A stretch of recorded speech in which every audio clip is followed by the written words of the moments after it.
हर हर महादेव। जय माता दी आप सभी को। आज हम माता दुर्गा के तीसरे स्वरूप माँ चंद्रघंटा की कथा को सुनेंगे। आइए आरंभ करते हैं आज की कथा को। माँ दुर्गा जी की तीसरी शक्ति का नाम चंद्रघंटा है। नवरात्रि में तीसरे दिन की पूजा का अत्यधिक महत्व है और इस दिन माँ चंद्रघंटा के विग्रह का पूजन आराधन किया जाता है। इस दिन साधक का मन मणिपुर चक्र में प्रविष्ट होता है। माँ चंद्रघंटा की कृपा से अलौकिक वस्तुओं के दर्शन होते हैं, दिव्य सुगंधियों का अनुभव होता है तथा विविध प्रकार की दिव्य ध्वनियाँ सुनाई देती हैं। ये क्षण साधक के लिए अत्यंत सावधान रहने का होता है। माँ का यह स्वरूप परम शक्तिदायक और कल्याणकारी है। इनके मस्तक में घंटे का आकार का अर्धचंद्र है। इसी कारण से इन्हें चंद्रघंटा देवी कहा जाता है। इनके शरीर का रंग स्वर्ण के समान चमकीला है। इनके 10 हाथ हैं। इनके 10 हाथों में खड़ग आदि शस्त्र तथा बाण आदि अस्त्र विभूषित हैं। इनका वाहन सिंह है। इनकी मुद्रा युद्ध के लिए उद्यत रहने की होती है। माँ चंद्रघंटा की कृपा से साधक के समस्त पाप और बाधाएं विनिष्ट हो जाती हैं। इनकी आराधना सदैव फलदायी है। माँ भक्तों के कष्ट का निवारण शीघ्र ही कर देती है। इनका उपासक सिंह की तरह पराक्रमी और निर्भय हो जाता है। इनके घंटे की ध्वनि सदा अपने भक्तों को प्रेत बाधा से रक्षा करती हैं। इनका ध्यान करते ही शरणागत की रक्षा के लिए इस घंटे की ध्वनि निनादित हो उठती है। माँ का स्वरूप अत्यंत सौम्यता एवं शांति से परिपूर्ण रहता है। इनकी आराधना से वीरता निर्भयता के साथ ही सौम्यता एवं विनम्रता का विकास होकर मुख, नेत्र तथा संपूर्ण काया में कांति गुण की वृद्धि होती है। स्वर में दिव्य अलौकिक माधुर्य का समावेश हो जाता है। माँ चंद्रघंटा के भक्त और उपासक जहाँ भी जाते हैं, लोग उन्हें देखकर शांति और सुख का अनुभव करते हैं।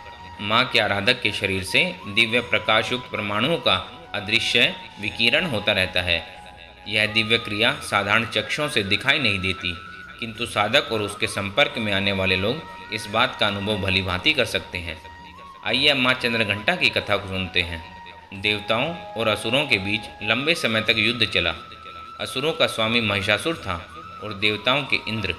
महिषासुर ने देवताओं पर विजय प्राप्त कर इंद्र का सिंहासन हासिल कर लिया और स्वर्गलोक पर राज करने लगा। इसे देखकर सभी देवतागण परेशान हो गए और इस समस्या से निकलने का उपाय जानने के लिए त्रिदेव ब्रह्मा, विष्णु और महेश के पास गए। देवताओं ने बताया कि महिषासुर ने इंद्र, चंद्र, सूर्य, वायु और अन्य देवताओं के सभी अधिकार छीन लिए हैं और उन्हें बंधक बनाकर स्वयं स्वर्गलोक का राजा बन गया है। देवताओं ने बताया कि महिषासुर के अत्याचार के कारण अब देवता पृथ्वी पर विचरण कर रहे हैं और स्वर्ग में उनके लिए कोई स्थान नहीं है। यह सुनकर ब्रह्मा, विष्णु और भगवान शंकर को अत्यधिक क्रोध आया। क्रोध के कारण तीनों के मुख से ऊर्जा उत्पन्न हुई। देवगणों के शरीर से निकली ऊर्जा भी उस ऊर्जा में जाकर मिल गई। यह 10 दिशाओं में व्याप्त होने लगी। तभी वहाँ एक देवी का अवतरण हुआ। भगवान शंकर ने देवी को त्रिशूल और भगवान विष्णु ने चक्र प्रदान किया। इसी प्रकार अन्य देवी देवताओं ने भी माता के हाथों में अस्त्र शस्त्र सजा दिए। इंद्र ने भी अपना वज्र और ऐरावत हाथी से उतरकर एक घंटा दिया। सूर्य ने अपना तेज और तलवार दिया और सवारी के लिए शेर दिया। देवी अब महिषासुर से युद्ध करने के लिए पूरी तरह तैयार थी। उनका विशालकाय रूप देखकर महिषासुर अब समझ गया कि अब उनका काल आ गया है। महिषासुर ने अपनी सेना को देवी पर हमला करने के लिए कहा। अन्य दैत्य और दानवों के दल भी युद्ध में कूद पड़े। देवी ने एक झटके में ही दानवों का संहार कर दिया।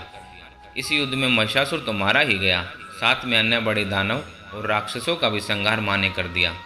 इसी तरह माँ ने सभी देवताओं को असुरों से अभेदान दिलाया। यह थी माँ चंद्रघंटा की कथा। आइए अब माँ चंद्रघंटा की आरती को सुनते हैं। जय माँ चंद्रघंटा सुख धाम, पूर्ण की जो मेरे काम। चंद्र समान तू शीतल दाती, चंद्र तेज किरणों में समाती। क्रोध को शांत बनाने वाली, मीठे बोल सिखाने वाली। मन की मालक मन भाती हो, चंद्र घंटा तुम वरदाती हो। सुंदर भाव को लाने वाली, हर संकट में बचाने वाली। हर बुधवार को तुझे ध्याए, श्रद्धा सहित जो विनय सुनाए। मूर्ति चंद्र आकार बनाए, शीश झुकाकर कहे मन की बाता। पूर्ण आस करो जगत दाता, कांचीपुर स्थान तुम्हारा। कर्नाटिका में मान तुम्हारा, नाम तेरा रटू महारानी। भक्त की रक्षा करो भवानी। जय माता दी। यह थी माँ चंद्रघंटा की आरती। हर हर महादेव दोस्तों, जय माता दी। हम आज की कथा को यहीं समाप्त करते हैं। अगली कथा में हम माता के चौथे स्वरूप माँ कुष्मांडा की कथा को सुनेंगे।